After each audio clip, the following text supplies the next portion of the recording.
ঝিনাইদহের হরিণাকুণ্ডু উপজেলার দিগন্তজোড়া মাঠ এখন হলুদের সমারোহে ছেয়ে গেছে। বিস্তীর্ণ মাঠে সরিষার নয়নাভিরাম দৃশ্য দেখে শুধু কৃষকের চোখ নয়, মনও জুড়িয়ে যাচ্ছে। ভোজ্য তেলের আকাশচুম্বী মূল্যের কারণে এবছর উপজেলাটিতে সরিষা চাষে গত কয়েক বছরের তুলনায় ব্যাপক আগ্রহ লক্ষ্য করা গেছে।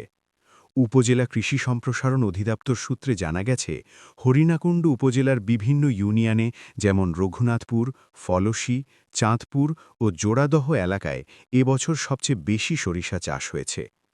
আবহাওয়া অনুকূলে থাকায় এবং পরিমিত কুয়াশার কারণে সরিষার ফলন ভালো হয়েছে। মূলত বাড়ি ১৪, বাড়ি ১৮ ও স্থানীয় টরি ৭ জাতের সরিষা বেশি চাষ করছেন কৃষকরা।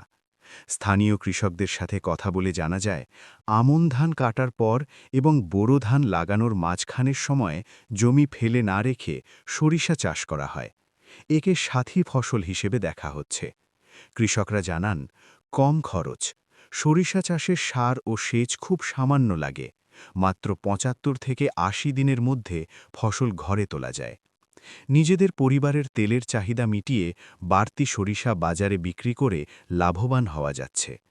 অর্থনৈতিক গুরুত্বে ভোজ্য তেলের ওপর বিদেশের ওপর নির্ভরতা কমাতে হরিণাকুণ্ডুর এই হলুদ বিপ্লব বড় ভূমিকা রাখছে। সরিষার ভালো দাম পাওয়ায় কৃষকরা যেমন আর্থিকভাবে সচ্ছল হচ্ছেন, তেমনি সরিষার খৈল পশুখাদ্য ও সার হিসেবে ব্যবহৃত হচ্ছে এবং সরিষার গাছ জ্বালানি হিসেবে কাজে লাগছে।